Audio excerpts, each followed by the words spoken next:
compte Twitter, donc Nico Williams et le FC Barcelone se sont mis d'accord sur les conditions personnelles pour un accord conclu sur le contrat du joueur jusqu'en juin 2031 avec le salaire dans la région de 7-8 millions d'euros net par saison. Donc jamono ji nag le Barcelone travaille actuellement sur les conditions financières pour obtenir une solution formelle avec l'Athletic Bilbao pour une clause de 58 millions d'euros. Nico Williams a été très clair. Il ne veut que Barcelone, une information officialisée par Fabrizio Romano. Devinez qui est à Ibiza en ce moment. Il s'agit de Nico Williams mi ngi Ibiza. Ce sont des informations yi nga xamante ne Fabrizio mi ngi koy joxe. On va rester toujours avec les infos catalans. Marcus Rashford veut toujours le Barça comme priorité pour son futur déplacement, révèle Mundo. Donc Marcus Rashford qui avait été prêté par Manchester United à cette équipe d'Aston Villa entraînée par Unai Emery, il est prêt à rejoindre cette équipe du FC Barcelone. Autre information day concerner Florian Wirtz. Donc jamono ji nag cet accord a été conclu entre le joueur de la Mannschaft ak la direction des Reds. Donc le salaire de Florian Wirtz à Liverpool sera de l'ordre de 200 000 euros par semaine plus les bonus. Donc les rapports de salaire plus élevés ne sont pas confirmés car ils ne correspondront à la structure actuelle de Liverpool. Des informations données toujours par Fabrizio Romano. On va revenir sur l'actualité du club merengue.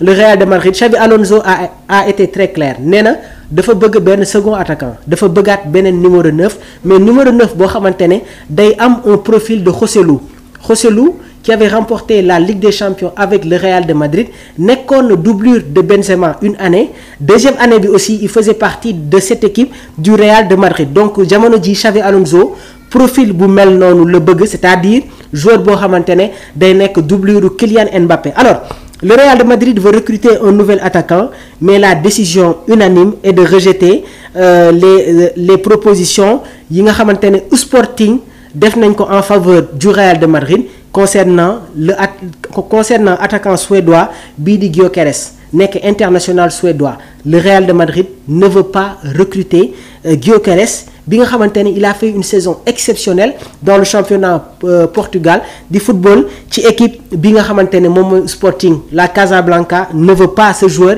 et Gyökeres moom nee na du dem ci équipe boo xamante ne day nekk doublure, dafa bëgg a signer ci équipe boo xamante ne il sera un titulaire indiscutable. Loolu moo waral jamono ji y a toujours les négociations entre les Gunners d'Arsenal ak tamit attaquant bi nga xamante ne mi ngi football ci équipe bi di Suède. Dernière nouvelle boo xamante ne day concerner Darwin Nunez, sera sûrement prêt à quitter Liverpool dans les prochaines semaines. Donc mu nekk tamit une information bi nga xamante ne jox naa leen ko depuis quelques jours. Donc il va quitter le club bii di Liverpool, Darwin Nunez en provenance du Benfica. C'est parti, les Tigres acceptent de signer Ángel Correa.